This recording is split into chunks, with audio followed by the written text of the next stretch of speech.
من يهد الله فلا مضل له ومن يضلله فلا هادي له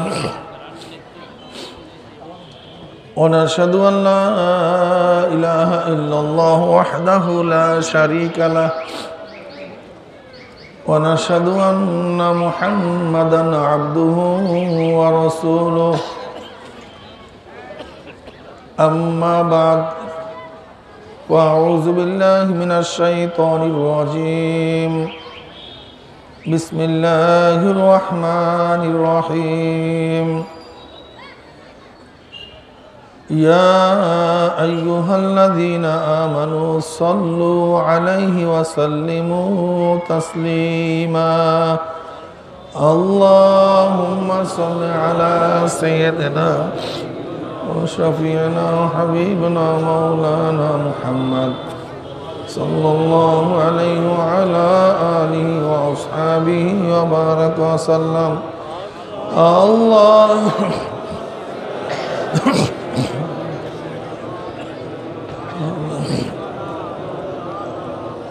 صلى الله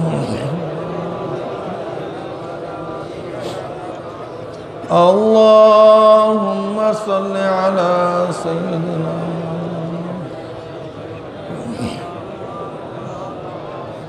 صلى الله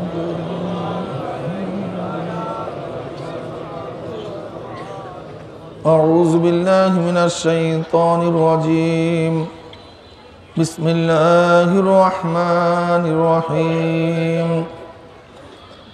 يا أيها الذين آمنوا ادخلوا في السلم كافة ولا تتبعوا خطوات الشيطان إنه لكم عدو مبين صدق الله مولانا العظيم وصدق رسول النبي الكريم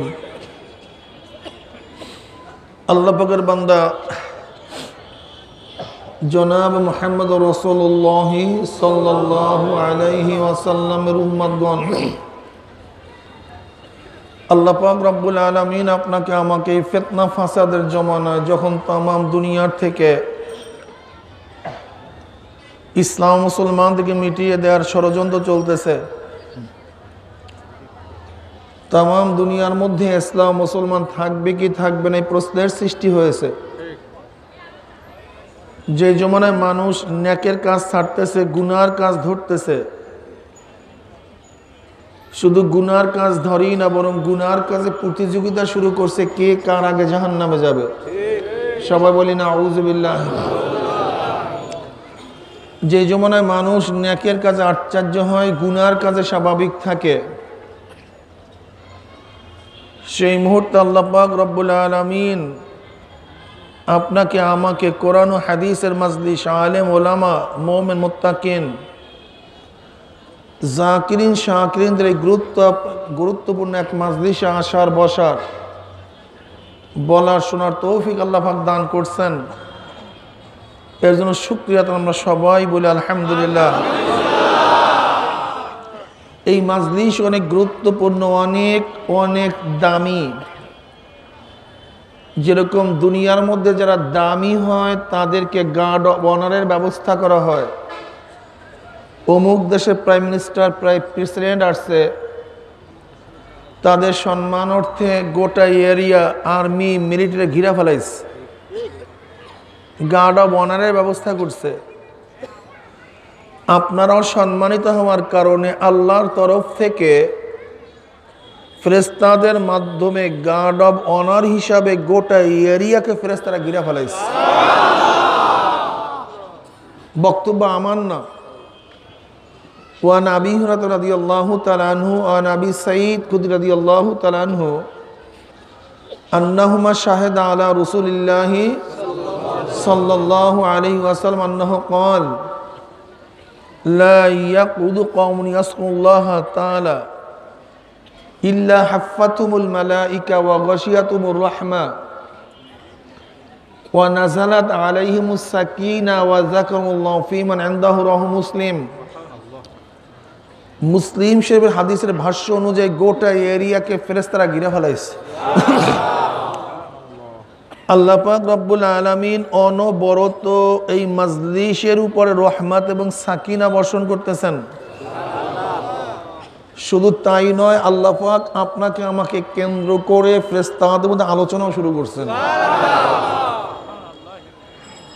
এই মাজলিস অনেক গুরুত্বপূর্ণ, অনেক দামি হওয়ার কারণে খোদ আল্লাহ পাক রব্বুল আলামিন এই মাজলিসকে কেন্দ্র করে ফেরেশতাদের সাথে গর্ব করেন।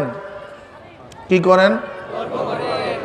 ভাই বাচ্চাগুলিকে একটু থামায়া জানতো, ওই যে বাচ্চাগুলি চিল্লাচিল্লি করে, একজন দুই একজন যান, বেশি দরকার নেই, ওই বাচ্চাগুলিকে একটু থামায়া দেন। وعن معبية رضي الله تعالى قال خرج رسول الله صلى الله عليه وسلم على حلقة من أصحابه قال ما أجلسكم قالوا جلسنا نذكر الله ونحمد على ما هدانا الإسلام ومن النبي علينا قال الله ما أجلس ذلك قالوا الله ما أجلسنا ذلك قال رسول الله صلى الله عليه وسلم أما إني لم أستحلبكم تحمة لكم ولكن آتاني جبرائيل فأخبرني أن الله يباهك الملائكة رواه مسلم মুসলিম শরীফের সহিহ হাদিসের মধ্যে আসছে, নবী পাক সাল্লাল্লাহু পড়েন, সবাই তো সাল্লাল্লাহু আলাইহি ওয়াসাল্লাম পড়েন। এত আপনারা বখিল হলে চলবে কিভাবে? নবীর উপরে যে দুরূদ পাঠ করে না, তার চেয়ে বড় বখিল আর কেউ নেই, সবচেয়ে বড় বখিল। আপনি নবী পাক সাল্লাল্লাহু আলাইহি ওয়াসাল্লামের উপরে একবার দুরূদ পড়বেন, আল্লাহ পাক রব্বুল আলামিন আপনার উপর 10টা রহমত নাযিল করে দেবেন। এরপর পড়তেই চাই না দুরূদ। আব্বাজান রহমতুল্লাহ আলাইহি বলতেন, প্রত্যেকটা মুমিনের প্রতিদিন কমপক্ষে 200 বার দুরূদ হওয়ার দরকার। কয়শো বার? কি ভয় পেয়ে গেছেন না? আমরা 5 ওয়াক্ত নামাজে যাই না ভাই? নামাজে যাওয়ার সময় হাঁটতে হাঁটতে 20 বার পড়েন। যাইতেছি নামাজে কয়বার? ফেরার পথে 20 বার, 45, 200 বার। তো বলতে হুজুর এত বিশাল দুরূদ পড়ব কিভাবে? ছোট্টটা পড়েন, সাল্লাল্লাহু আলাইহি ওয়াসাল্লাম। যদিও ছোট্ট কিন্তু পরিপূর্ণ। যদিও দুরূদটা কি ছোট কিন্তু পরিপূর্ণ। কেন? আল্লাহ পাক কালামে পাকের মধ্যে কি বলেন? সাল্লু আলাইহি ওয়াসাল্লিমু তাসলিমা। তোমরা নবীর উপরে সালাত এবং সালাম প্রেরণ করো। কি ভাই? সালাত এবং সালাম। সাল্লাল্লাহু আলাইহি ওয়াসাল্লাম। যদিও দুরূদটা ছোট কিন্তু এর মধ্যে সালাতও আছে, সালামও আছে। এর জন্য এটা পূর্ণ এক দুরূদ শরীফ। আর আপনারা এমন বখিল হয়ে গেছেন, আমার নবীর নাম শোনার পরও দুরূদ পড়েন না, এর চেয়ে বড় বখিল আর দুনিয়াতেও থাকতে পারে না। নবী পাক সাল্লাল্লাহু আলাইহি ওয়াসাল্লাম সাহাবায়ে কেরাম রিদওয়ানুল্লাহি তাআলা আলাইহিম আজমাইনদের এমন এক মাজলিসের নিকট থেকে, হালকার নিকট থেকে রওনা করলেন। আরবিতে হালকা বলা হয় একত্রিত হয়ে বসা। কি যে বসছেন না, এটার নাম, কথা বলেন, এটার নাম কি? হালকা। আলা হালকাতি মিন আসহাবিহি, সাহাবায়ে কেরাম রিদওয়ানুল্লাহি তাআলা আলাইহিম আজমাইনদের এমন এক হালকার নিকট থেকে, মজমার নিকট থেকে, জামাতের নিকট থেকে রওনা করলেন। নবী পাক সাল্লাল্লাহু আলাইহি ওয়াসাল্লাম প্রশ্ন করলেন, সাহাবারা এখানে বসছো কেন, কি করতেছো? ক্বালু, তারা জবাব দিলেন, নাসকুরুল্লাহ, আমরা বৈশা বৈশা মাওলার জিকির করতে আছি। যারা বলেন হালকা জিকির জায়েজ নাই, আমি বন্ধুদেরকে বলবো, মুসলিম শরীফ হাদিসের মধ্যে আসছে নাসকুরুল্লাহ, আমরা বসে বসে কি করতেছি? আল্লাহ জিকির করতেছি। ওয়া নাহমাদু আলা মা হাদানিল ইসলাম, আসকুরুল্লাহ বলেন নাই, নাসকুরুল্লাহ, জমা একত্রিত হয়ে। নাহমাদু বলছেন, আহমাদু বলেন নাই। মানে আমরা সবাই আল্লাহর প্রশংসায় লিপ্ত এবং মাওলার জিকিরে ব্যস্ত।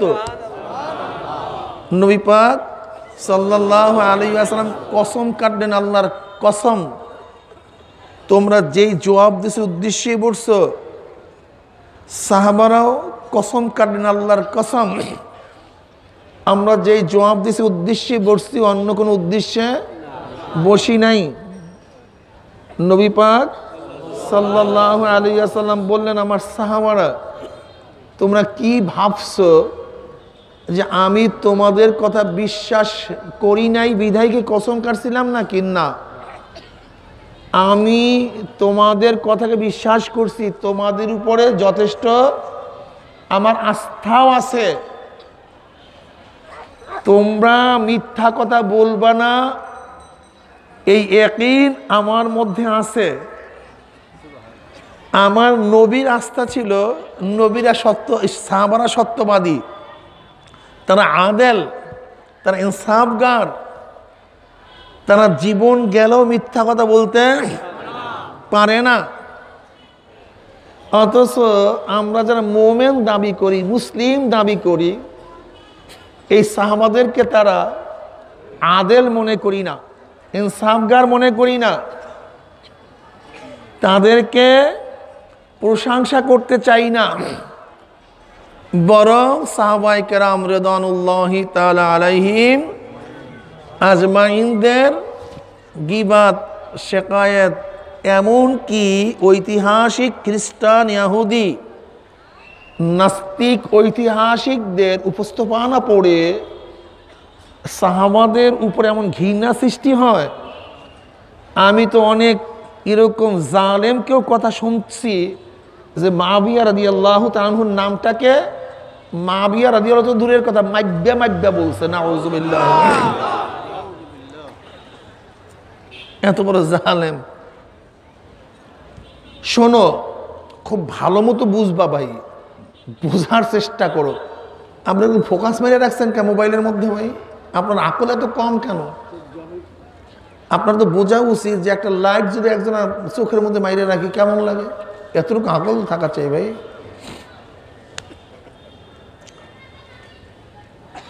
যদি সাহাবায়ে কেরাম রিদওয়ানুল্লাহি তাআলা আলাইহিম আজমাইনদের উপরে আস্থা নষ্ট করা যায়, বাস কোরআন, হাদিস, ইসলাম এর সব জলে যাবে, সব ভেস্তে যাবে, এগুলো কিচ্ছুই থাকবে না, এগুলি কিচ্ছু থাকবে না।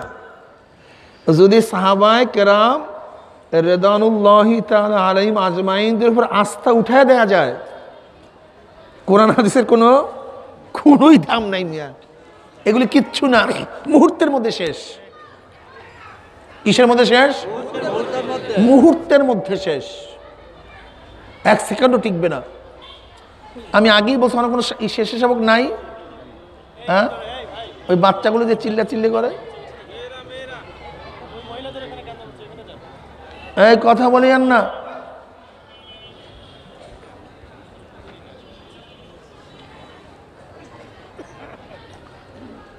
কোরআন ও হাদিস আমরা পেয়েছি সাহাবায়ে কেরামদের মাধ্যমে, এছাড়া দ্বিতীয় কোনো অসেতা নাই, দ্বিতীয় কোনো মাধ্যম নেই। আল্লাহ ওহী নাজিল করছে আমার নবীর উপরে, আমার নবী শুনাইছে সাহাবাদেরকে, সাহাবারা শুনাইছে তাবিঈনদেরকে, তাবিঈনরা শুনাইছে তাবিঈনদেরকে। যদি মাঝখানে সাহাবারা ভেজাল হয়, তাহলে কোরআন হাদিস স্বচ্ছ হয় কিভাবে? আমাকে বলেন তো, এটা স্বচ্ছ হয় কিভাবে? এটা কোনোদিন স্বচ্ছ হতে পারে না। একদিনে ইসলাম যাবে না, একদিন ইসলাম আসে নাই, এটা মনে রাখতে হবে। ক্যান্সার ঢুকলেই মানুষ মারা যায় না, যেদিনকে ক্যান্সার ঢুকছে সেই দিনই মানুষ মারা যায় না। ক্যান্সারের জার্ম আস্তে আস্তে আস্তে আস্তে আস্তে first stage, second stage, third stage, fourth stage, fifth stage, এরপর শেষ। আর কোনো বাঁচার একদিনে না। দেখবেন হৃষ্ট পিষ্ট সব সুন্দর, হাঁটা চলা খাওয়া সব ঠিক, হঠাৎ দেখবেন লোকটা নাই, ক্লিয়ার। ইসলাম একদিনে ধ্বংস হবে না, একদিনে আসে নাই। আস্তে আস্তে আস্তে আস্তে আস্তে আস্তে ক্যান্সারের জার্ম ঢুকাইয়া দেয়। ওই ক্যান্সারের জার্ম আস্তে আস্তে সমস্ত রক্ত যেরকম ধ্বংস করে দেয়, ঠিক এরকম কিছু কিছু বিষয়ের ক্যান্সারের জার্ম আমাদের ইহুদি খ্রিস্টানরা ঢুকাবার কারণে একদিন দেখবেন কোরআন হাদিস বিলুপ্ত হয়ে গেছে, কোরআনের জায়গায় চলে গেছে, আসমান পইরে গেছে, জমিন ধ্বংস হয়ে গেছে। সাহাবায়ে কেরাম রিদওয়ানুল্লাহি তাআলা আলাইহিম আজমাইনদের ব্যাপারে যারা কটূক্তি করে, এদের মূল উদ্দেশ্য হলো ইসলামকে হেফাজত করা নয়, বরং ইসলামকে ধ্বংস করা। আমাকে বলেন তো, সাহাবায়ে কেরাম রিদওয়ানুল্লাহি তাআলা আলাইহিম আজমাইনদের গিবত শিকায়ত করার মাধ্যমে ইসলামের কি লাভ আছে আমাকে বলেন তো? হ্যাঁ, আচ্ছা, সাহাবাদের তারিফ না কইরা যদি গালি দেই, এই গালি শুনে কয়জন ইহুদি মুসলমান হইবে? কয়জন খ্রিস্টান মুসলমান হইবে? কয়জন হিন্দু মুসলমান হইবে? কয়জন নাস্তিক মুসলমান হবে? আচ্ছা, সাহাবাদের গালি দেওয়ার কারণে কয়জন বেনমাজি নামাজ ধরবে?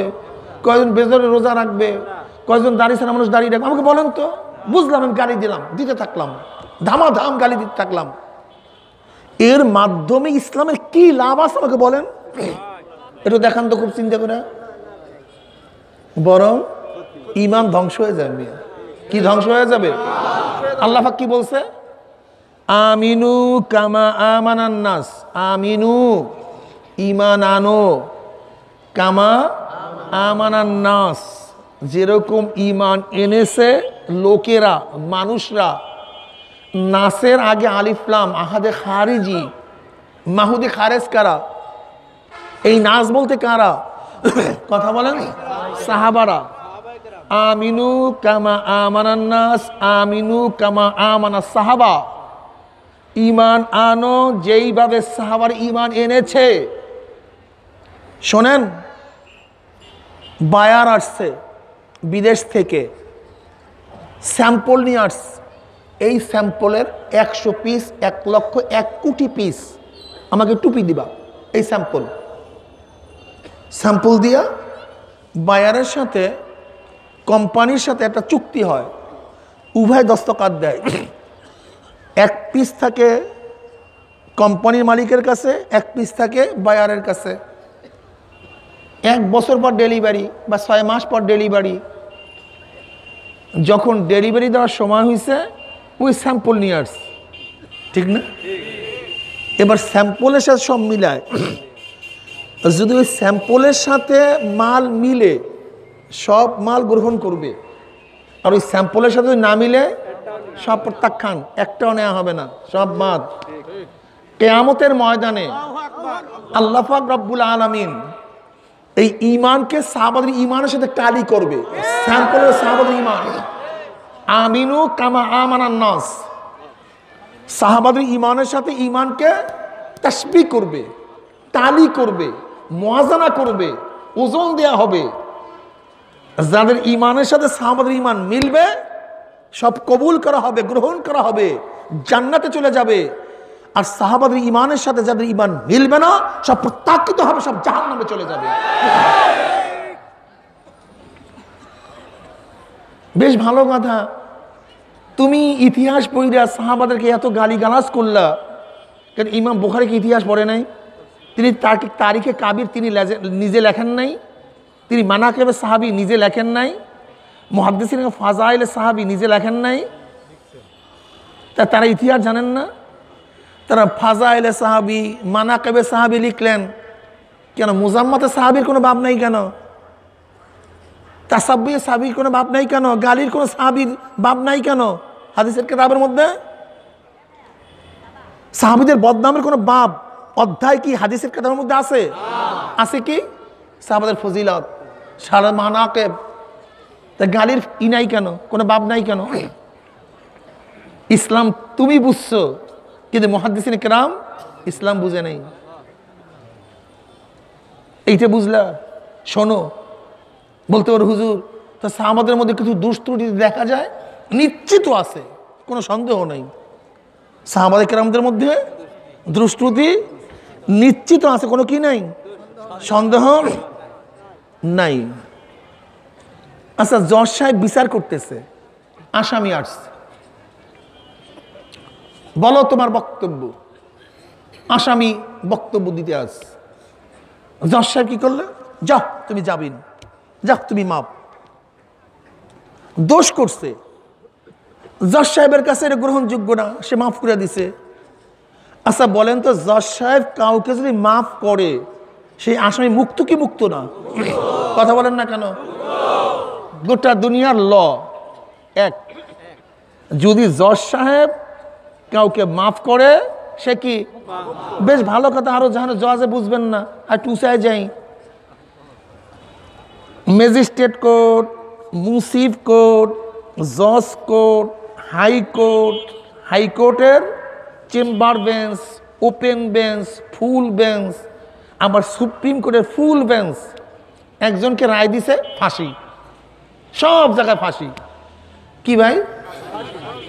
প্রেসিডেন্ট মার্সি করছে, প্রেসিডেন্ট মার্সি করছে, প্রেসিডেন্ট বলছে মাপ। কি হইল?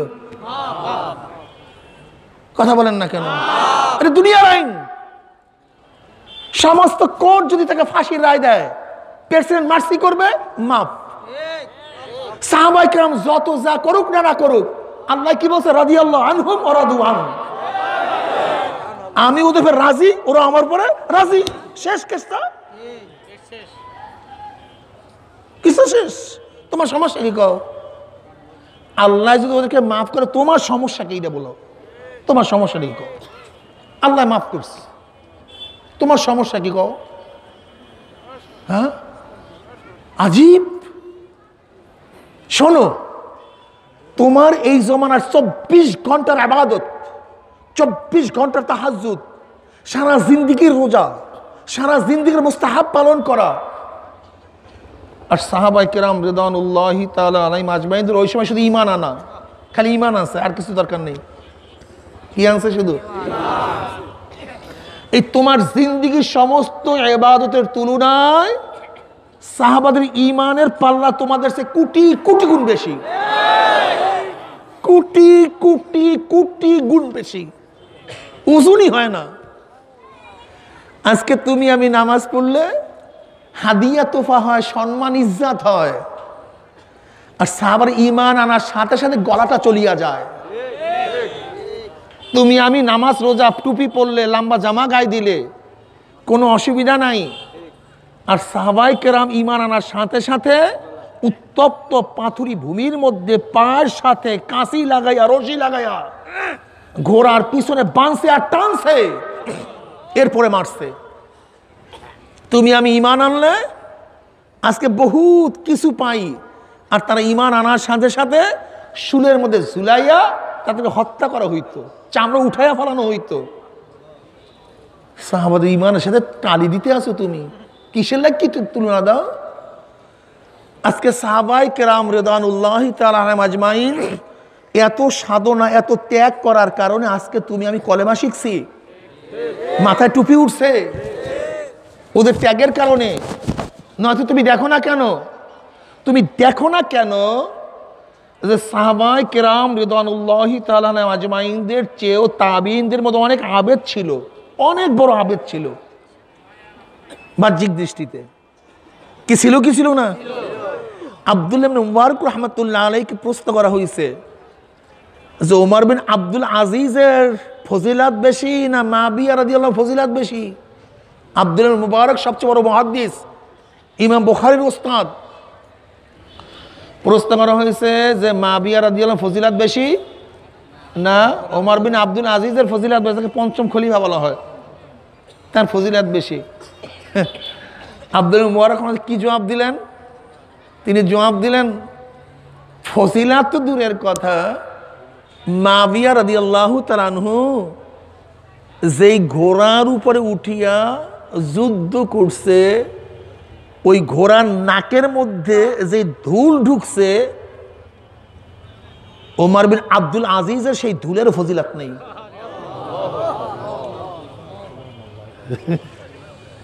সেই ধুলেরও কোথায় কি? সাহাবারা তো সাহাবারাই, ওদেরকে আল্লাহ সব মাফ করে দেয়। যা, সব মাপ, একেবারে বেকাসুর মাপ। সমস্যা কি তোমার? যারা বদরে হাজির হয়েছে আল্লাহকে সব মাপ, তোমার সমস্যা কি কও? যারা বয়াতের দোয়ানে হাজির হবে সব কি, তোমার সমস্যা কি কও? আল্লাহ মাফ করছে একটা বন্ধ গো, তোমার সমস্যাটা কি? প্রেসিডেন্ট মার্সি করছে, প্রেসিডেন্ট মাফ করে দিচ্ছে, কোনো ইশকাল নাই। যদি বলো প্রেসিডেন্ট সাহেব অমুক খুনের আসামি, তাও আপনার সামনে হাজির করছি কাগজপত্র, এইটাও খুনের আসামি, তাও হাজির করছি, কিন্তু একজনকে মাফ করলেন, একজনকে মাফ করলেন না কেন? এই প্রশ্ন করার ক্ষমতা তোমার নেই, এটা তার এখতিয়ার, এটা সম্পূর্ণ প্রেসিডেন্ট এখতিয়ার, এটা তার ইচ্ছা। এখানে কোনো আইন নাই, এইটাই আইন। প্রেসিডেন্ট কাকে মাফ করবে, কাকে মাফ করবে না, লর মধ্যে নেই, কোনো লয়ের মধ্যে নাই। জানেন কিনা আমি জানি না, আপনাদের এই আইন কি জানি না, আমি জানি না। প্রেসিডেন্ট কোনো লয়ের আওতাধীন নয়, তিনি একটা ল, তিনি আইন। এমন না যে ওই ধারায় ফালাইয়া প্রেসিডেন্ট তাকে মাফ করবে, এই ধারায় পড়লে প্রেসিডেন্টটাকে, আর মানে ধারা তো সবই শেষ মিয়া, তো মাফ করবে কোন ধারায় আবার তাকে? এখানে কোনো ধারা নাই, কোনো আইন নেই, কোনো কানুন নেই, তার ইচ্ছা, যা কি ইচ্ছা মাফ করবে, যা কি ইচ্ছা মাফ করবে না। যদি দুনিয়ার সাধারণত মানুষের এরকম ক্ষমতা থাকে, আহকামুল হাকিম রব্বুল আলামিন ক্ষমতা কম না? ছোট মনে করছো? হ্যাঁ, প্রেসিডেন্ট ছোট মনে করছো আমার আল্লাহকে? এটা ছোট মনে করলা? যদি প্রেসিডেন্ট কোন লয়ের মধ্যে, আইনের মধ্যে না থাকে, আমার মাওলা আইনের মধ্যে আছে না? আমার মাওলা মাওলাই। কাজে খবরদার সাহাবায়ে কেরাম রিদওয়ানুল্লাহি তাআলা আলাইহিম আজমাইনদেরকে গালিগালাজ কইরা ঈমানটাকে ধ্বংস করিও না। নাসকুরুল্লাহ ওয়া নাহমাদু আলা মা হাদানাল ইসলাম মান নাবি আলাইনা قال الله مجلس ذلك قالوا الله مجلس ذلك قال رسول الله صلى الله عليه وسلم أما إني لم أستهلككم تحمة لكم ولكن آتاني جبرائيل فأخبرني أن الله يباهك الملائكة। নবী পাক সাল্লাল্লাহু আলাইহি ওয়াসাল্লাম বললেন, কেন আমি কসম কাটছি জানো? এই মাত্র আমার কাছে জিবরাইল আসছে, আমাকে খবর দিয়া গেল আল্লাহ পাক রব্বুল আলামিন তোমাদেরকে নিয়ে ফেরেশতাদের মধ্যে গর্ব করতে আছে। এই মাজলিস অনেক গুরুত্বপূর্ণ, অনেক দামি। এখানে আসছি কেন, কারণটা কি? দাওয়াত ও তাবলীগের নিসবতে আসছি। আপনারা আসছেন দাওয়াত গ্রহণ করার জন্য, আমি আসছি দাওয়াত দেওয়ার জন্য। প্রশ্ন করতে পারেন, হুজুর এর নাম তো দাওয়াত ও তাবলীগ না। দাওয়াত ও তাবলীগ তো ঘরের থেকে বের হব, মসজিদে যাব, দলবদ্ধ হয়ে দাওয়াত দেবো, তার নামই দাওয়াত ও তাবলীগ। এইটাকে আবার কিসের দাওয়াত ও তাবলীগ বললেন আপনি? এটা ঠিক না। আমি ওই সমস্ত বন্ধুদেরকে বলবো, বন্ধু তুমি এইভাবে বলো, ওইভাবে বলিও না। কিভাবে বলবা? তুমি এইভাবে বলো, ওইটাও দাওয়াত ও তাবলীগ, এইটাও দাওয়াত ও তাবলীগ। কি বলেন? ওইটাও, এইটাও, ওইটাই দাওয়াত ও তাবলীগ না, এইটাই দাওয়াত ও তাবলীগ না। কথাটা বুঝাতে পারিনি। বলেন ওইটাও, সবাই কথা বলেন। ওইটাও দাওয়াত ও তাবলীগ, এইটাও, ওইটাই দাওয়াত ও তাবলীগ না, এইটাই আমাদের সমস্যা। এইটাই হলো আমাদের সমস্যা। আমরা যে যে কাজ করি মনে করি এইটাই কাজ, অন্য কার কোনো কাজই সমস্যাই এখানে। শোনো, আল্লামা জাকারিয়া সাহেব রাহমাতুল্লাহ আলাইহি ফাযাইল আমলের শুরুতেই লিখেন, ওমান আহসানু কাওলাম মিম্মান দা ইলাল্লাহি ওয়া আমিলা সালিহান ওয়া ক্বালা ইন্নানি মিনাল মুসলিমিন। এই আয়াতের তাফসীরে তিনি বলেন, যে ব্যক্তি মুয়াজ্জিন সে একজন দাঈ ইলাল্লাহ, যেহেতু মুয়াজ্জিন কি বললেন, হাইয়া আলাস সালাহ হাইয়া আলাল ফালাহ, আসো নামাজের দিকে, আসো কল্যাণ। এই আসো এর নামই দাওয়াত, এর নামই কি ভাই? তাই মুয়াজ্জিন একজন দায়ী কি দায়ী না? সে একজন দায়ী। আসসালাতু খায়রুম মিনান নাওম, নামাজ ঘুমের চেয়ে উত্তম। একটা মুবাল্লিগ তিনি দাওয়াত তাবলীগ করলেন কি করলেন না? করলেন। এর জন্য মুয়াজ্জিনও একজন দায়ী। যে ব্যক্তি কোরআন ও হাদিস অনুযায়ী সহি ইসলামী কিতাব লিখে, সেও একজন দায়ী। যারা মাদ্রাসায় পড়ায় তারাও একজন দায়ী। এই যে যারা ওয়াজ নসিহাত করে তারাও একজন দায়ী। যারা খানকায় তাজকিয়া নফসের কাজ করে তারাও একজন দায়ী। তুমি তাদেরকে শুধু দায়ী বলো, এদেরকে দায়ী না বলতেছো কেন? কারণটা কি? দাওয়াত শব্দের অর্থ তো ডাকা। কেন ডাকবা? এই দায়িত্ব তোমাকে কে দিছে? আল্লাহ। উদউ ইলা সাবিলি রাব্বিকা বিল হিকমা, উদউ, তোমরা ডাকো। কে বলছেন? উদউ ইলা সাবিলি রাব্বিক। আমরা ডাকি আমাদের দলের দিকে, আমরা ডাকি নেতার দিকে, আমরা ডাকি আমাদের জামাতের দিকে। অথচ আল্লাহ পাক বলেছে উদউ ইলা সাবিলি রাব্বিক, তোমরা ডাকো মানুষদেরকে তোমার রবের রাস্তার দিকে। কার রাস্তার দিকে? কথা বলেন। রবের রাস্তা কি? আল্লাহর রাস্তা কি? আল্লাহ পাক কি বলেন কালামে পাকের মধ্যে? আল্লাহ বলেন কুল হাজিহি সাবিলি আদউ ইলাল্লাহ, কুল, হে নবী আপনি বলুন, হাজিহি সাবিলি, এইটা আমার রাস্তা। কার রাস্তা? নবীর রাস্তা। বলেন। আরে নবীর রাস্তা রে ভাই। আল্লাহ কি কয়? কুল, হে নবী আপনি বলুন, হাজি সাবিলি, এটা আমার রাস্তা, মানে নবীর রাস্তা। নবীর কাজটা কি? আদউ ইলাল্লাহ, আমি মানুষদেরকে আল্লাহর রাস্তার দিকে ডাকি। কার রাস্তার দিকে? কি বুঝলেন? নবীর রাস্তাই আল্লাহর রাস্তা। কার রাস্তা? নবীর রাস্তা। নবীর রাস্তা আল্লাহর রাস্তা, নবীর রাস্তা, নবীর রাস্তা একই রাস্তা, একই। এখন নবীর রাস্তাটা কি?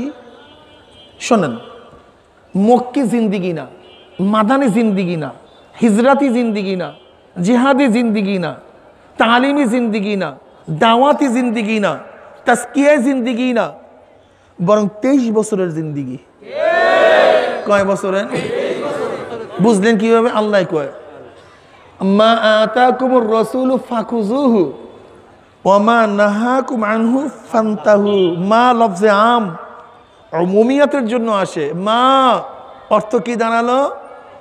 নবী যাহা কিছু নিয়ে আসছেন, মা আতাকুমুর রাসূলু, রাসূল যাহা কিছু নিয়ে আসছেন, ফাখুযুহু, ধরে বসো, ওয়া মা নাহাকুম আনহু ফান্তাহু, যাহার থেকে নিষেধ করছেন ছেড়ে দাও। যাহার থেকে, যাহা কিছু, তার মানে না মক্কি, না মাদানি, না হিজরাতি, না জিহাদি।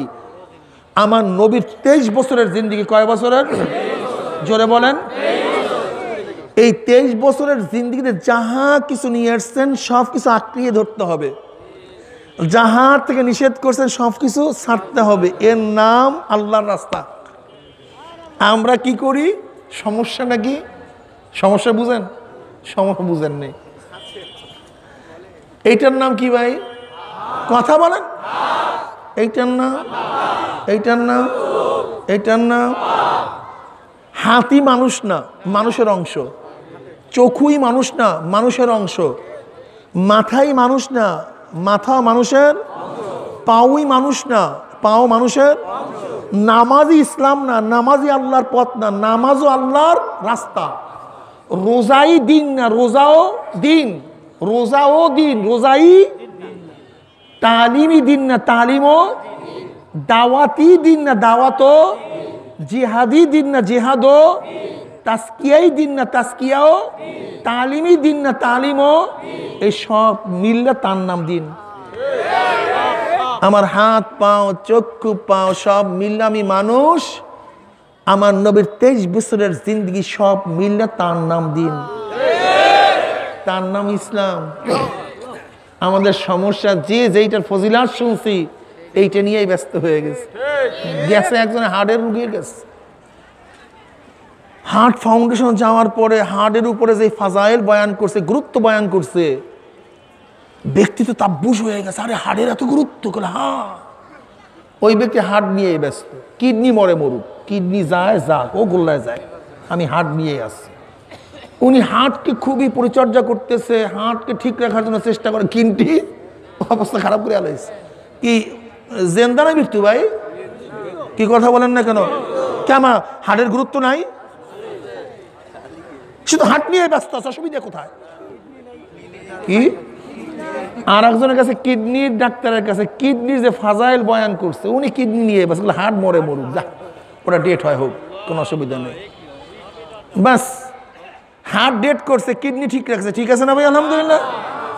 আর একজনের কাছে লাংসের ডাক্তারের কাছে লাংসের ফাজাইল বয়ান করছে, আরে সব কিছু রিফাইন করে লাংস, এই বাতাস বুতাস সব লাংসের কারবার, ও পাম্পিং করে সমস্ত রক্তকে চালু করে, হ্যাঁ আমি লাংস নিয়ে আসি। ও হার্ট বেচারা মরে মরুক, কিডনি যায় যাক। আর একজনের কাছে ব্লাডের ডাক্তারের কাছে ব্লাডের, আরে ভাই ব্লাড তো সব কিছুই তো ব্লাড, ব্লাড নেই তো কিচ্ছুই নেই, ও ব্লাড নিয়ে আস, হার্ট মরে মরুক, কিডনি যায় যাক। কি ঠিক আছে না? আলহামদুলিল্লাহ। তা কি করতে হবে ভাই? হার্টও, কিডনি, লাংস, ব্লাড ভিন্ন ভিন্ন না একই সাথে? একই সাথে একই জমানায়, একই সাথে একই জমানায়, একই শরীরের মধ্যে, ভিন্ন শরীরে হবে না। একই শরীরের মধ্যে একই জমানায় একই সাথে হাড়ও লাগবে, লাংসও লাগবে, কিডনিও লাগবে, ব্লাডও লাগবে, তাহলে তুমি সুস্থ। আর যেইটা অসুস্থ তুমি ওই পরিমাণের অসুস্থ, আর যদি একটা নাই তো তুমি ডেড, মারা যাবে। আমার নবীর 23 বছরের জিন্দিগির মৌলিক কাজ 4টা। কয়টা কাজ ভাই? 1 নম্বরে দাওয়াত, বলেন দাওয়াত। 2 নম্বরে তালিম, 3 নম্বরে তাসকিয়া, 4 নম্বরে জিহাদ। বুঝেন নাই? এই ভাই নামাজ পড়, একজনকে প্রশ্ন, ভাই নামাজ পড়, বলে কেন ভাই? বলে নামাজ পড়লে তোমার এই লাভ, আর নামাজ না পড়লে তোমার এই ক্ষতি। দাওয়াত দিছি, ব্যক্তি নামাজের জন্য প্রস্তুত হইস, নামাজ পড়ব। কি পড়ব? কিসের ভিত্তিতে? কথা বলেন না কেন? আচ্ছা, নামাজ পড়ার জন্য কোনো মাসালা জানার দরকার আছে কি নাই? না, দাঁড়াই নামাজ হয়ে যাবে। দাওয়াতের পরে প্রয়োজন তালিম, শিক্ষা। দেহ শিক্ষা দে, উজু শিখা, নামাজ শিখা, মাসাইল শিখা, কেরাত শিক্ষা দে। তাহলে দাওয়াতের পরে দরকার কি ভাই? হ্যাঁ, ব্যক্তি দাওয়াতও পাইছে, তালিমও শিখছে, নামাজে দাঁড়াইছে। এখন চিন্তা করতেছে এতদিন মানুষ সালাম দেয় নাই, কালাম দেয় নাই, হাদিয়া দেয় নাই, দাওয়াত দেয় নাই, এখন নামাজ পড়া শুরু করছে, আমার এত অভ্যর্থনা, আমার এত সম্মান। এখন আগে তো রুকুতে অল্প সময় থাকতো, এখন 1 ঘন্টা।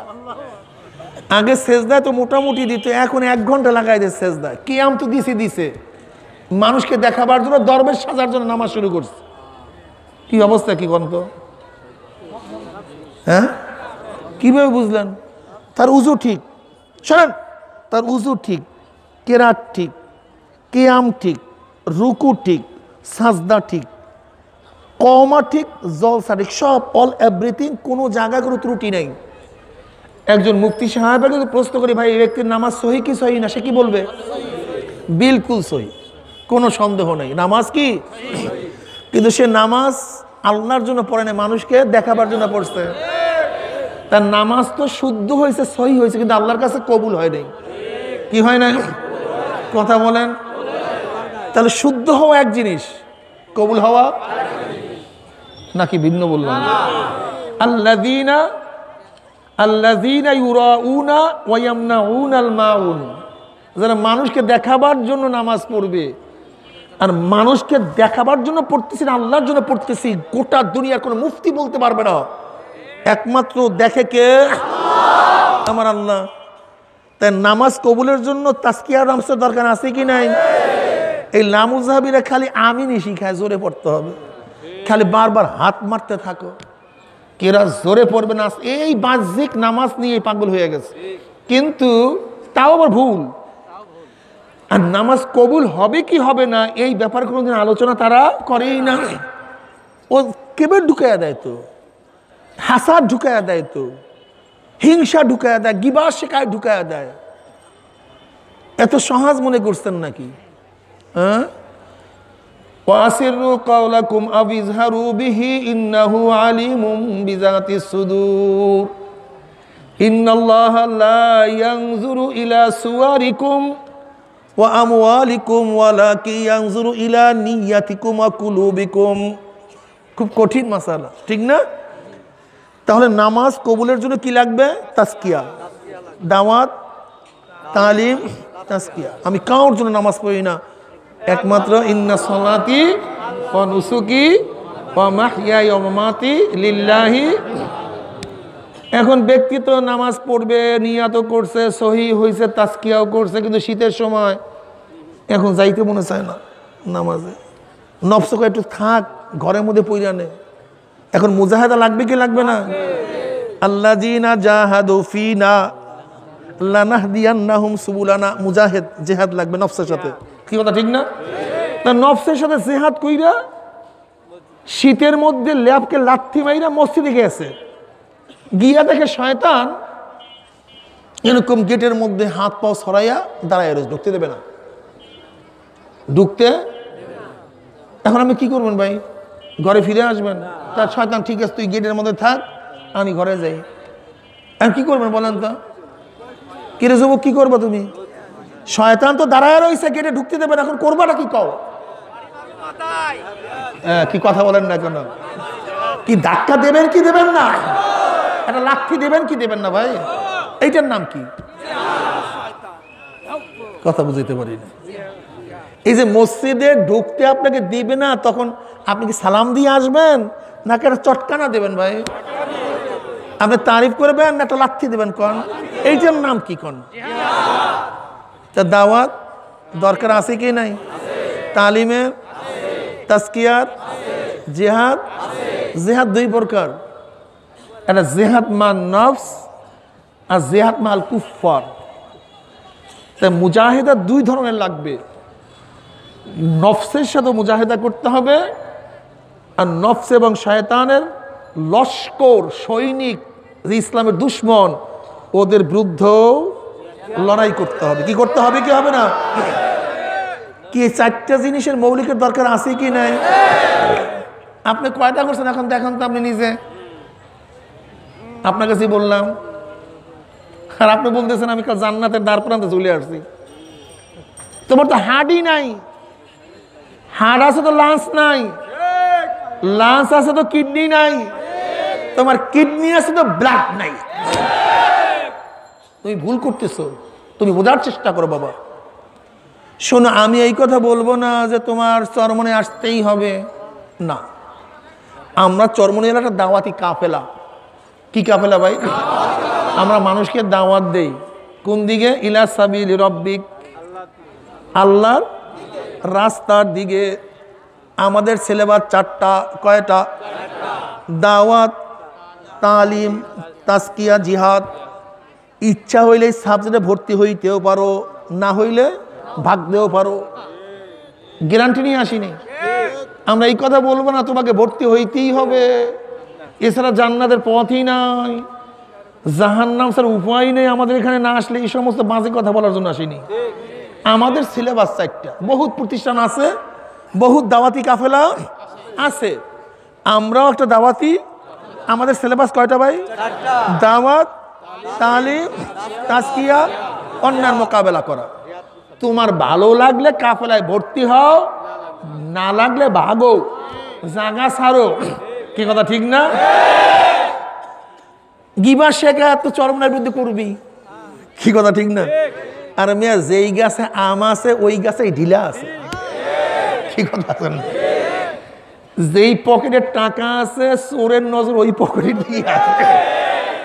বুঝলেন, চরমনাইওয়ালাদের শত্রু তো বেশি থাকবি। দেখেন না, উঠে যেতেছে নির্বাচনের সময় 90 কোটি খাইছে না? কত? হারামজাদের কওয়া উচিত তুই টাকা দে, বেড়া টাকা পাইনি এখনো, খালি বদনাম টাকা দে, টাকাই তো পাইনি এখন পর্যন্ত। তুই জানো টাকার কথা, হ্যাঁ এই টাকা পাইনি এখনো, কি সমস্যা আছে কি নাই? তুমি যেহেতু কইছো টাকাটা পাইছি খাইছি, কিন্তু আমরা তো পাইনি খাইও নাই, তা আমার টাকা দাও। কি কথা বলেন না কেন? মাগজুব আলাই, আল্লাহ পাকের গজব। ওরা এরপরে বিশ্বাস করে না যে গিবা শিকায়ত করতে করতে ওরা গজবের তলে চলে গেছে। আর ওরা মনে করে পরীক্ষা। সমস্যা বুঝেন নাই, কোনটা পরীক্ষা কোনটা গজব এইটা পার্থক্য করতে না পারলে তো তোমার সমস্যাই আছে ভাই। কোনটা গজব কোনটা পরীক্ষা এটা তোমাকে বুঝতে হবে।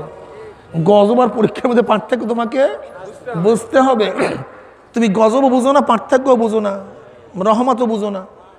তুমি গজবকে মনে করছো রহমত, এর জন্য সমস্যা। শোনো, জেল খাটলি রহমত হয় না, কমিউনিস্টরাও কিন্তু জেল খাটে। জেল খাটলি হক হয় না, খালেদা জিয়াও জেলের মধ্যে আছে। কথা বলেন না কেন? জেল খাটলি হক হয় না, এরশাদ সাহেবও জেলের মধ্যে। নেলসন ম্যান্ডেলা 30 বছর এক নাগার, যা এটা রহমত, আল্লাহর রহমত, ঠিক আছে না?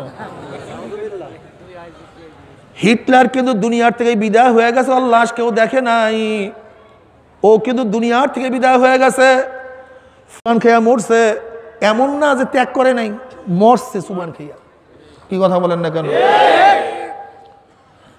দুনিয়ার মধ্যে কোনটা গজব কোনটা রহমতের তোমাকে ভালো মতো বুঝতে হবে। তুমি ভাবো আমরা জেলের মধ্যে আছি, আমাদের নেতারা জেলের মধ্যে, আমরা এত এত এত এত ত্যাগ করছি, কাজে আমরাই হক, আমরা।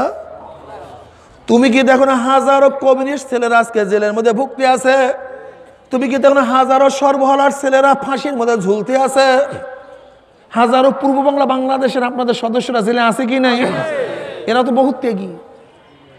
কার্ল মার্কস মাও সুতুনের এই আদর্শ বাস্তবায়ন করার জন্য চীনের মধ্যে 80,000 ছেলেরা জীবন দিছে।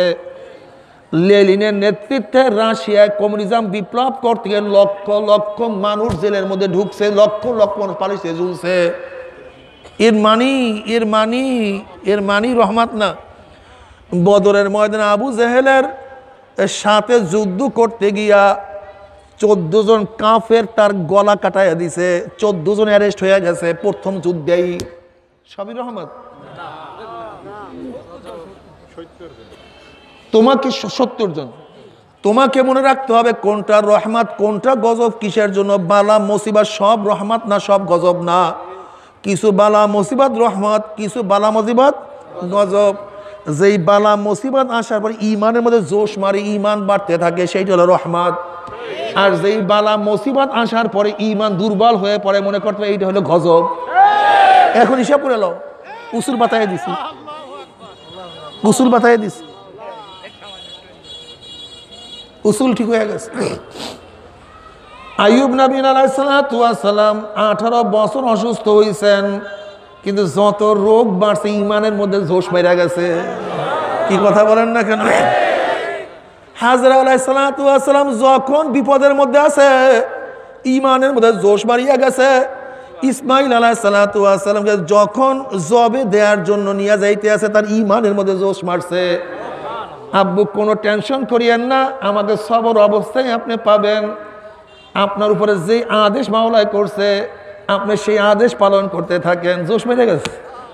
নবী ইব্রাহিমের উপরে যখনই আসছে নবী ইব্রাহিমের ইমানের মধ্যে জোশ বাড়িয়া গেছে। হযরত নবী পাক সাল্লাল্লাহু আলাইহি ওয়াসাল্লাম যখন গারে সুরের মধ্যে লুকানো অবস্থায় আছেন, দেখেন কাফেরদের পাও দেখা যায়। হযরত আবু বকর সিদ্দিক রাদিয়াল্লাহু বলেন, ইয়া নবী আল্লাহ, ইয়া রাসূলুল্লাহ, ওই যে কাফেরদের পাও দেখা যায়, তাকাইলেই তো আমাদেরকে দেখে বলাবে, কোনো লা তাহজান, কোনো টেনশন করিও না। ওই যে দেখো ওই জেদ্দার ঘাটে আমাদের জন্য নৌকা ভিড়ানো আছে। আবু বকর রাদিয়াল্লাহু তাকাইলেন, দেখেন আসলে তো বিশাল রাস্তা, জেদ্দার ঘাটে তাদেরকে নেয়ার জন্য নৌকা বসে আছে, ইমানের মধ্যে জোশ মেরে গেছে। দেখছেন অবস্থাটা কি? উম্মে হাবিবা রাদিয়াল্লাহু তাআলা আনহা জোশের সাথে, ইমানের জোশের সাথে মুসাইলামা কাজ্জাবকে কোপ মারছে, তাকেও আঘাত করা হয়েছে। ফুস্তু বিকাব্বি রব্বি কাবা, ফুস্তু বিরব্বি কাবা, আমি রব্বে কাবার কাছে কামিয়াব হয়ে গেছি, ইমানের মধ্যে জোশ মারিয়া গেছে। তুমি কি দেখো না সুমাইয়া রাদিয়াল্লাহু তাআলা যখন হত্যা করা হয়েছে, শহীদ করা হয়েছে, ইমানের মধ্যে জোশ মারিয়া গেছে। ইমানের মধ্যে যখন দেখবা বিপদ আপদ আসলে ইমানের মধ্যে জোশ মারে, ইমান আরো মজবুত হয়, তখন মনে করবো এইটা হলো আমার উপর রহমত। আর যখন অস্থির হয়ে যাবে, হা এটা হইলো কেন, ওইটা হলো কেন, এটা করলাম কেন, মনে করি এটা গজব। কি কথাটা বুঝাতে পারছি? মিথ্যা তোমার দিও না, গজব পড়বে আল্লাহ পাকের, একেবারে গজব পড়বে, পড়তেছে। ধ্বংসের দ্বার প্রান্তে চলে গেছে যারা এই মিথ্যা তোহমাত দাও। চরমনাইওয়ালারা ব্যবসা বাণিজ্য করার জন্য আসে না। আরে আওয়ামী লীগের 90 কোটি তো দূরের কথা, আল্লাহ পাকের শুকর আমাদের চরমনের হাজার গরিব মুরিদ আছে, হাজার গরিব মুরিদ, ওদেরকে 90,000 কোটি টাকা দিয়ে পারলে কেন? হাজার গরিব মুরিদ, আল্লাহ রহমত, আল্লাহ পাকের শুকর। ও আম্মা বিনিআমাতি রাব্বিকা ফাহাদ্দিস, এই সে বলতেছি, এটা আল্লাহর নেয়ামত। চরমনে হাজার গরিব মুরিদ আছে, রিক্সাওয়ালা, ঠেলাওয়ালা, জেলে, কুলি, মজদুর। তো 90 কোটি দূরের কথা, ওই একটা চরমনের খাঁটি মুরিদকে পারলে 90,000 কোটি টাকা দিয়ে কেন? গোটা দুনিয়া দিয়া দিবি, গোটা দুনিয়ার মধ্যে লাঠি মারবে, কিন্তু ইনশাআল্লাহ বিক্রি হবে না। আল্লাহ পাকের শুকর।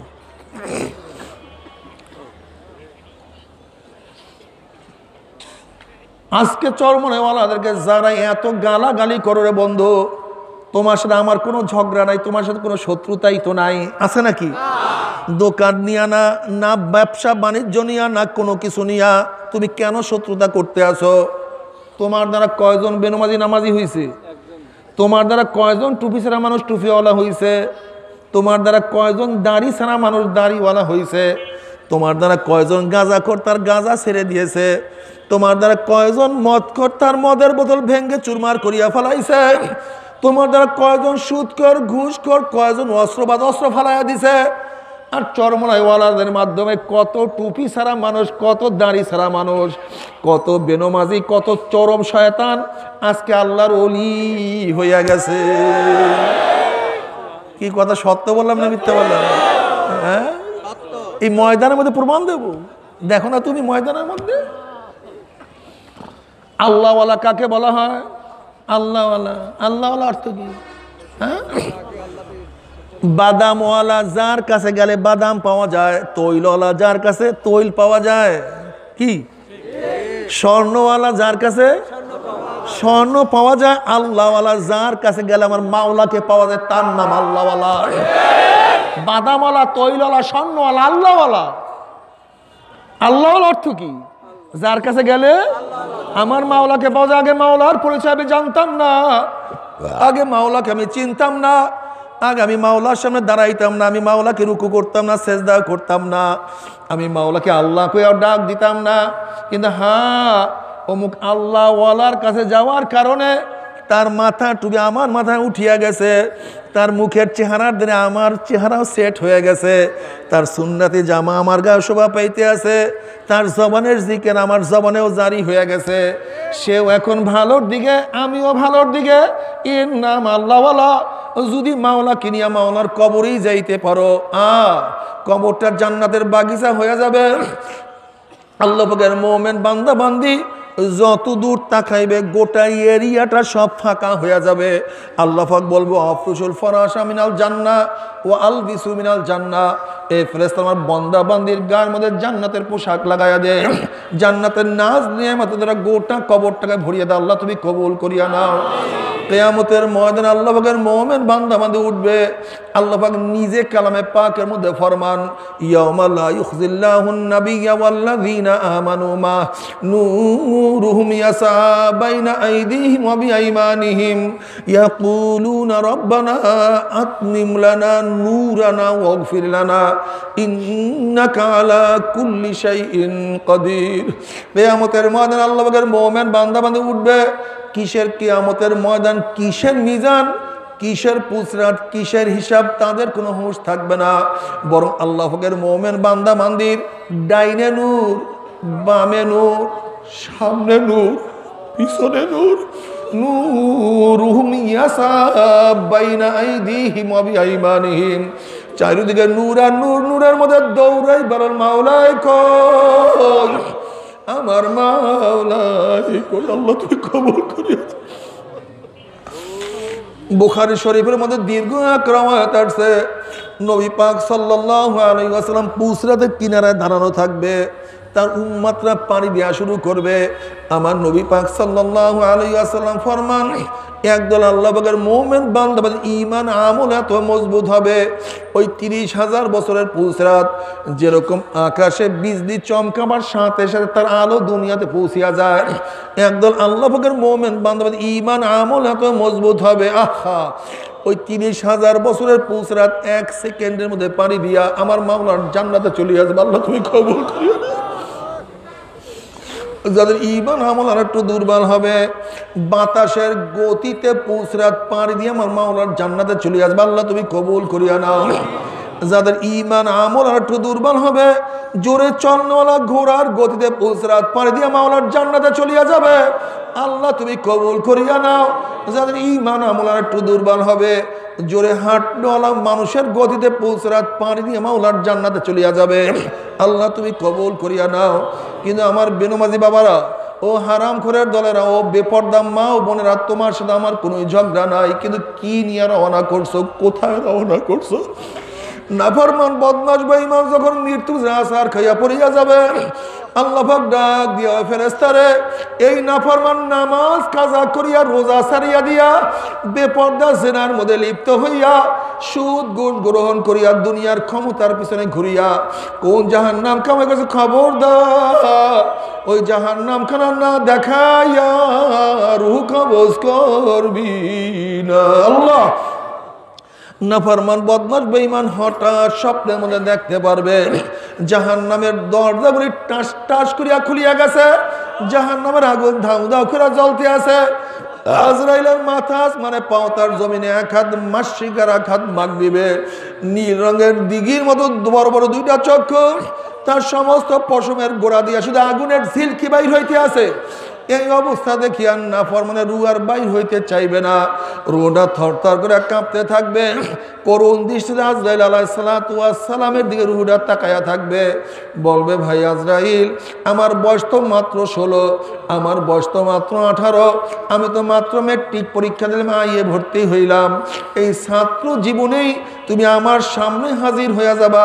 আমি কোনোদিন বুঝতেও পারি নাই, আমি কত স্বপ্ন লালন করতাম, আমি বিসিএস ক্যাডার হব, আমি এসপি হব, ডিসি হব, সচিব হব, প্রধান বিচারপতি হব, প্রধান সেনাপতি হব, আমার গুলশান বনাতে বাড়ি থাকবে, গার্ড অব অনার, গাড়ি বাড়ি, আমার সুখ শান্তির কোনো অভাব থাকবে না।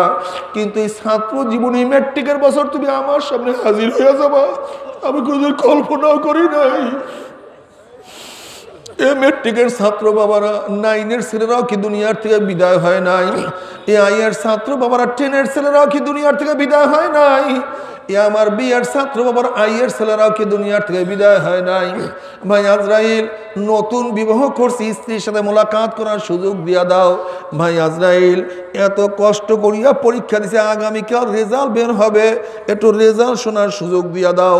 ভাই আজরাইল, উজির আলী মাঠে গিয়া নিয়াত করছিলাম, নামাজ আর কাজা করব না, রোজা আর ছাড়বো না, দাড়ি আর কাটবো না, গুনার কাজের কাছেও যাব না, এই তওবা করব করব করতে করতে তুমি আমার সামনে হাজির হয়ে গেছো, আমাকে একটু তওবা করার সুযোগ দিয়া দাও। আল্লাহর কসম সারা রাত্র ঘুমাবো না, সারা রাত্র ইবাদত করব, সারাদিন কিছুই খাইব না, সারাদিন রোজা রাখবো। বন্ধু বান্ধবের আড্ডার প্রশ্নই আসে না। আমি সারাদিন কোরআন তেলাওয়াত জিকির আজকারের মধ্যে লিপ্ত হয়ে যাব। ওয়াকুম মিনাস সলিহিন, আমি নেককার আল্লাহ বলা হয়ে যাব। আমাকে একটু তওবা করার সুযোগ দিয়া দাও। আজরাইল আলাইহিস সালাতু ওয়াস সালামের খবীস আমার মাওলা কি কালামে পাকের মধ্যে আগেই বলেন নাই, ওয়ালা ইউআখিরুল্লাহু নাফসান ইযা জাআ আজালুহা, আমি কাউর বাড়ির দরজায় একবার নক করলে গোটা দুনিয়ার মানুষ আমাকে সরাইতে পারে না। আমি কাউর সামনে হাজির হই না, গোটা দুনিয়ার মানুষ আমাকে ভাগাইতে পারে না। আমি আমেরিকা, রাশিয়া, বুলেট কামান কিছুই ভয় করি না, আর তোকে সুযোগ দেয়া হবে না। আজরাইল আলাইহিস সালাতু ওয়াস সালাম গোসা হইয়া রুডের উপরে এমন জোরে থাবা মারবে, থাবার সরে কলিজার রগ বলে সিরিয়া সিরিয়া নিয়ে যাইবে। এই দুনিয়াতে তোমাকে আমাকে আর কেউ রাখতে পারবে না। আল্লাহ তুমি আমাদের সবাইকে মাফ করিয়া দাও। দুনিয়ার খেলা শেষ হয়ে গেল। গাড়ি গাড়ির জায়গায় ঠিকই আছে, বাড়ি বাড়ির জায়গায় অবস্থান করতে আছে, জায়গা জমির কোনো অভাব নাই, ব্যাংকের মধ্যে প্রচুর টাকাও মজুদ আছে। কিন্তু যেরকম বিদেশে মাল পাঠাবার জন্য মালকে প্যাকেট করা হয়, ঠিক তদ্রুপ তোমাকে আমাকে চিরদিনের জন্য কবরে পাঠাবার জন্য 3টা কাপড় দিয়ে প্যাকেট করা শুরু হয়ে যাবে। জ্ঞানী বাবারা, পর্দালা জ্ঞানী মা বোনেরা, 2 দিন আগে হোক 2 দিন পরে হোক, প্যাকেট কিন্তু একদিন হইতেই হবে, হইতেই হবে, হইতেই হবে। যখন নাফরমান বদমাশ বেঈমানকে কবরের দিকে নিয়ে রওনা করবে, তখন নাফরমান বদমাশ বেঈমান স্বপ্নের মধ্যে চিল্লাইবে আর বলবে, ও আমার ছেলে, ও আমার বাবা, ও আমার বন্ধু, ও আমার ভাই, তোরা আমাকে কোথায় নিয়ে যাও? ও আমার দোস্ত, তোদের সাথে কত খেলাধুলা করছি। এ আমার ছেলে, তোদের জন্য বিদেশে থাকিয়া জীবনটাকে ধ্বংস করিয়া ফেলাইছি, তোদেরকে ভালো খাওয়াবার জন্য রৌদ্রের মধ্যে কাজ করিয়া পিঠটাকে কালো বানাইয়া ফেলাইছি। আমার নিজের মুখে খানা না দিয়া তোদের মুখের মধ্যে খানা তুলিয়া দিছে। এ আমার ছেলে, আজকে তোর বাবার জন্য মায়াও নাই, দয়াও নাই, কষ্টও নাই। এ আমার ছেলে, তোর হাতেও ধরছি, পায়েও ধরছি, তোর বাবাকে তুই কবরের দিকে নিয়ে যাইস না।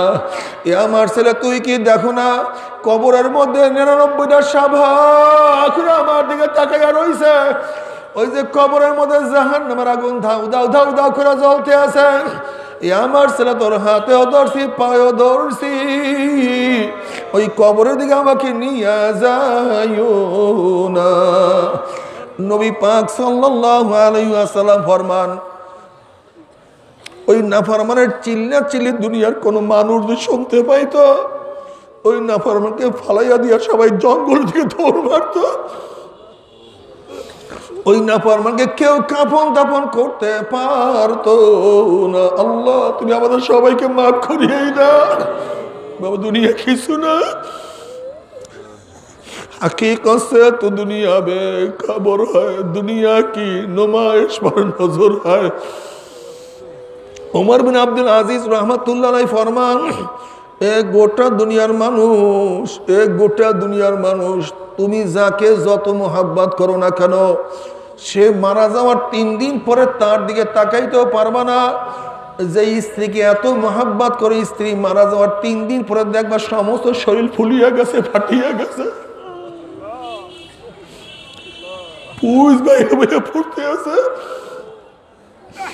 যে স্বামীকে এত মোহাব্বত করো, স্বামী মারা যাওয়ার 3 দিন পরে দেখবা চেহারা বিপন্ন হয়ে গেছে,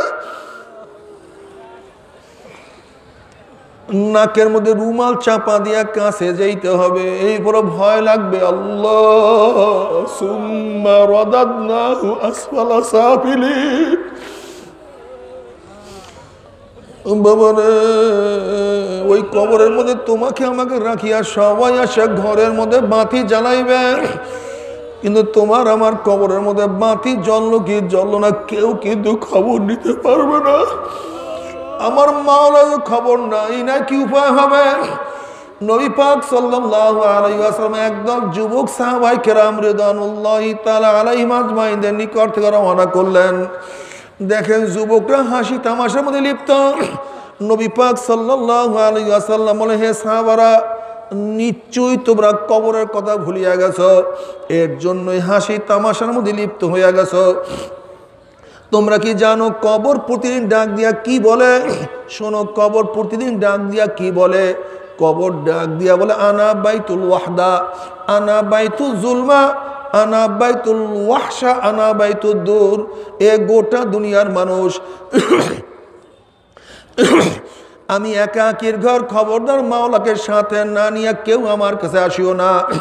আনা বাইতুল জুলমা, আমি অন্ধকারের ঘর, দুনিয়ার চেয়ে 70 গুণ অন্ধকার আমার মধ্যে, খবরদার বাতির ব্যবস্থা না করে কেউ আমার কাছে আসিও না।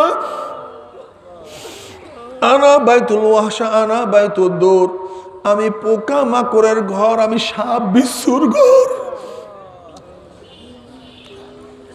এ দুনিয়ার মুসলমানের দলেরা, মুমিনের দলেরা, তোমরা কি বুখারী শরীফের ওই রওয়ায়াত দেখো নাই?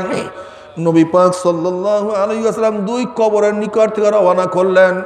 আল্লাহর হাবিব আলাইহিস সালাতু ওয়াস সালাম বলেন, এই 2 কবরের মধ্যে আযাব চলতে আছে।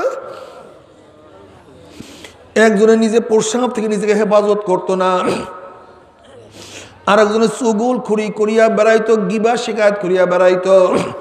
দেখো বাবারা, সে ব্যক্তি মুমিন ছিল, মুমিন হওয়া সত্ত্বেও 2টা গুনাহ করার কারণে, কবিরা গুনাহ করার কারণে তাদের কবরে আযাব চলতে আছে। কাজে যারা মনে করো শুধু ঈমান থাকলেই আমার আযাব হবে না, তারা সম্পূর্ণ বিভ্রান্তের মধ্যে আছো, তারা অন্ধকারের মধ্যে নিমজ্জিত অবস্থায় আছো। আল্লাহ তোমাকেও মাফ করে আমাকেও মাফ করিয়া দাও। এই কবরের মধ্যে হাজার হাজার বছর থাকতে হবে। এরপর আল্লাহ পাক রব্বুল আলামিন কিয়ামতের ময়দান কায়েম করবে। এ আমার জ্ঞানী বাবারা, পর্দার জ্ঞানী মা ও বোনেরা, আজকে দুনিয়ার চিন্তা করতে করতে কার বয়স তো 30 হইয়া গেল, দুনিয়ার চিন্তা করতে করতে কেউ তো 40 অতিক্রম করিয়া ফেলাইছে, দুনিয়ার চিন্তা করতে করতে কার দাড়ি চুলগুলি পাকাইয়া সাদা বানাইয়া ফেলাইছে। কিয়ামতের চিন্তা করার সুযোগ পাও নাই রে বাবা। আমার অনুরোধ থাকবে, কয়েকটা মিনিটের জন্য দুনিয়ার চিন্তা দূর করিয়া একটু কিয়ামতের চিন্তা করিয়া দেখো। আজকে দুনিয়ার থেকে সূর্য 9 কোটি 30 লক্ষ মাইল দূরে। এই 9 কোটি 30 লক্ষ মাইল দূরের থেকে গরমের দিনে সূর্য যখন গরম দেয়া শুরু করে, সূর্যের গরমে 2-3 ফিট পুকুরের পানি গরম হইয়া যায়, রাস্তার পিচ গলিয়া যায়, বালু উত্তপ্ত হইয়া যায়। কোন একটা মানুষকে হাত পা বাঁধিয়া টিনের চালের ফেলাইয়া দিলে 1 ঘন্টা পরে সে মারা যাবে। 9 কোটি 30 লক্ষ মাইল দূরে সূর্যের গরমে ছায়া ঘেরা দুনিয়ার ঠান্ডা, দুনিয়ার পানি যদি গরম হইয়া যাইতে পারে, রাস্তার পিচ গলিয়া যাইতে পারে, বালু উত্তপ্ত হইয়া যাইতে পারে, মানুষ মারা যাইতে পারে, কিয়ামতের ময়দানে আল্লাহ পাক রব্বুল আলামিন এত উঁচা সূর্যটাকে 1 হাত বা 100 হাত মাথার উপর করে ফেলাইয়া দিয়া আল্লাহ পাক ডাক দিয়া, সূর্য তোর মধ্যে যত গরম আছে সমস্ত গরম সারিয়া দেন, নাফরমানরা বুঝুক আমি মাওলা কেমন। সূর্য মাওলার হুকুম পাই এমন ভাবে গরম দেয়া শুরু করবে, সূর্যের গরমে মাথার টাউলা টাস টাস করে ফাটিয়া যাবে, মগজ ভাতের মতো উতলাইতে থাকবেন না, এবং মুখ দিয়ে মগজ গলিয়ে গলিয়ে পড়তে থাকবে। মানুষ দাঁড়াইতে পারবে না, মানুষ শুধু লাফাইতে থাকবে। বাবারে, দুনিয়াতে কয়দিন বাঁচবো? 30, 40, 50, 60, 70, 80 বছর। আর কোনো মোল্লা মৌলবীর কিসসা কাহিনী না, কোনো পীর বুজুর্গর কোনো বাণী না। আল্লাহ পাক রব্বুল আলামিন কালামে পাকের মধ্যে ফরমান, ওই কিয়ামতের ময়দানে সূর্যের গরমের নিচে শুধু দাঁড়ায়া থাকতে হবে 50 আলফা সানা, 50,000 বছর।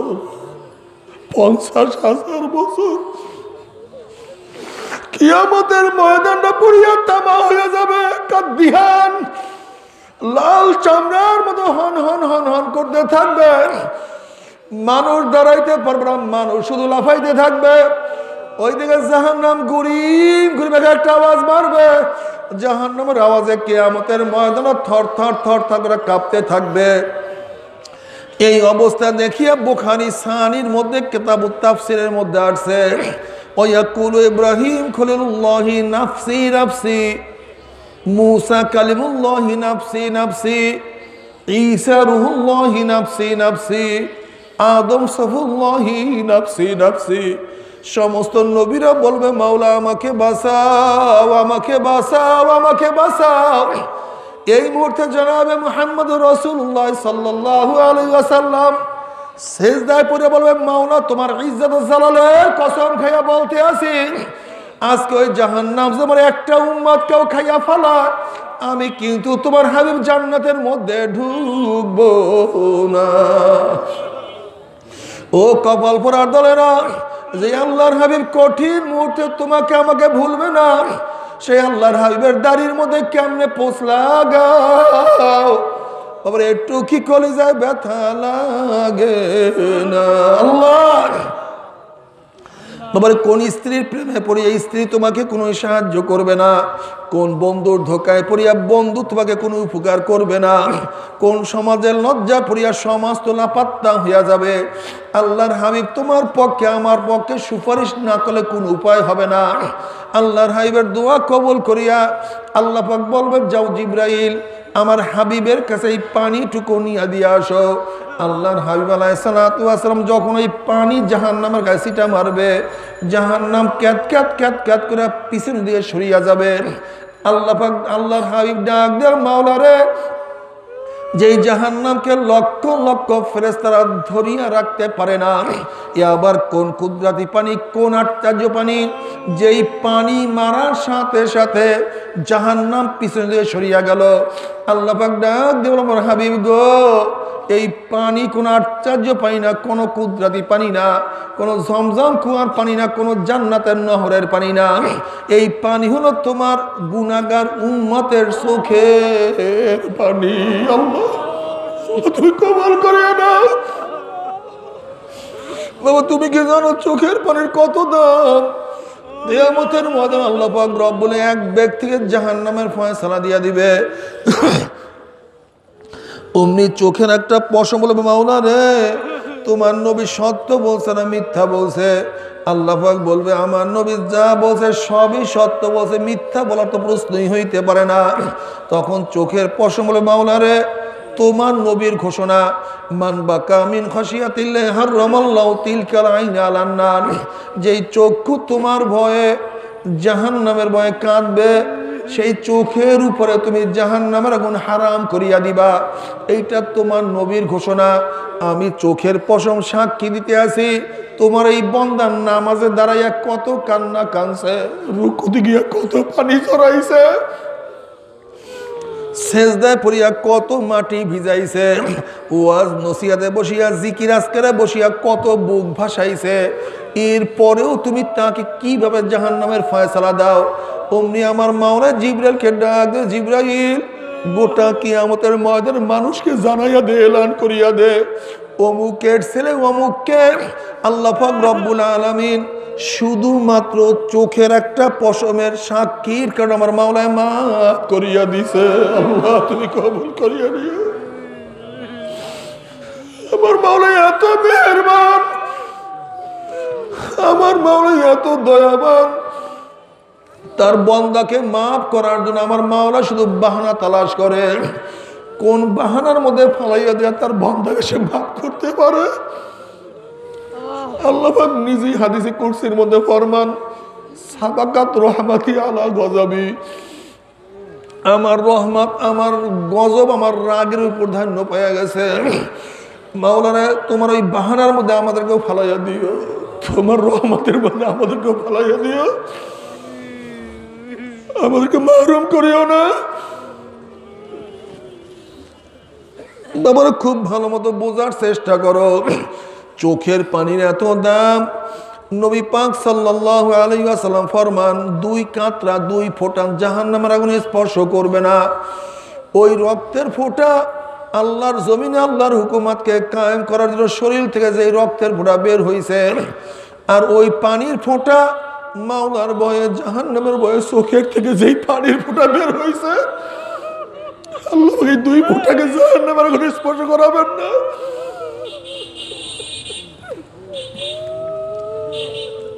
এরপর আল্লাহ পাক সবার আমল নামাকে ওজন করবে।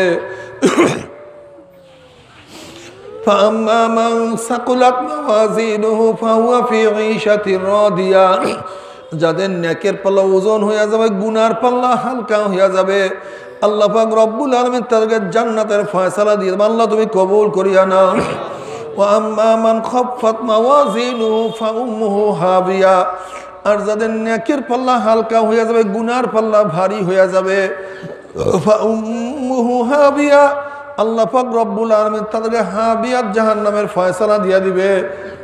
এখন আল্লাহ পাক নিজেই প্রশ্ন, আমা আদরাকা মা হিয়া, তোমরা কি জানো হাবিয়া কোন জাহান্নামের নাম? হাবিয়া জাহান্নামের ধরনটা কি তোমরা কি জানো নাকি? এখন আল্লাহ পাক নিজেই জবাব দেন, নারুন হামিয়া। শোনা, হাবিয়া কেমন জাহান্নাম? কোন এক মানুষ যদি পানির মধ্যে ডুব দেয়, তার ডাইনে বামে চারিদিকে পানি আর পানি ছাড়া কিছুই থাকে না। হাবিয়া এমন একটা জাহান্নাম যার ডাইনে আগুন, বামে আগুন, উপরে আগুন, নিচে আগুন, সামনে আগুন, পিছনে আগুন। নারুন হামিয়া, আগুনের একটা গর্ত, আগুনের একটা মটকা, আগুনের একটা কুয়া। নবী পাক সাল্লাল্লাহু আলাইহি ওয়াসাল্লাম হাবিয়ার তাফসীর করতে গিয়ে বলেন, হাবিয়া তো কঠিন জাহান্নাম যে গোটা দুনিয়ার গাছপালা, তরুলতা, পাহাড় পর্বত যাহা কিছু আছে সব যদি একত্রিত করে হাবিয়ার মধ্যে নিক্ষেপ করা হয়, মুহূর্তের মধ্যে হাবিয়ার জাহান্নাম সব কিছু পড়াইয়া সারখার করিয়া ফেলাইবে। আল্লাহ তুমি আমাদের সবাইকে মাফ করিয়া দাও। জাহান্নামূলক জাহান্নামে জ্বলতে জ্বলতে কলিজা শুকায় যাবে, জিবরা শুকায় যাবে, পানি পানি করে চিল্লাইতে থাকবে। তাদের জবাবে আল্লাহ পাক কি বলবে শোনেন, এ ফেরেশতারা, নাফরমানকে দুনিয়াতে কত নিয়ামত আমি খাওয়াইছি। একটা জেতা মাছ উঠে পাঁচার মারছে, পাঁচারের চলে মাছটা বেঁকা হয়ে গেছে, খা বন্দা খাবি, তোদের জন্য হালাল করছি। একটা মুরগি জবাই দিয়ে ফেলেছে, মুরগিটা কত লাফালাফি করছে, খা বন্দা খাবি, তোদের জন্য হালাল করছি। একটা গরু বান্ধিয়া জবাই দিয়ে ফেলেছে, গরুটা কত লাথি করছে, খা বন্দা খাবি, তোদের জন্যই হালাল করছি। একটা গাভীর বাচ্চা সারা রাত্র বান্ধিয়া রাখছে, গাভীর বাচ্চাটা একবার দাঁড়াইছে আর একবার শুইছে, হাম্বা কইয়া ডাক মারছে। মনে হয় তোরা গাভীর বাচ্চারা বলছে, মা গো আমার জিভরা গলা শুকিয়ে গেছে, আমাকে এক চুমুক দুধ দাও। আবার গাভীটা ডাক দিয়ে বলছে, আমার বাচ্চা মাওলা আমাদেরকে বনি আদমের জন্য বানাইছে, এই বনি আদম খাইয়া লইয়া যতটুক থাকবে তা খাইয়া মাওলা শুকরিয়া আদায় করবি। এ ফেরেশতারা গাভীর বাচ্চার দুধ গাভীর বাচ্চাকে না খাওয়াইয়া আমি বনি আদমকে খাওয়াইছি।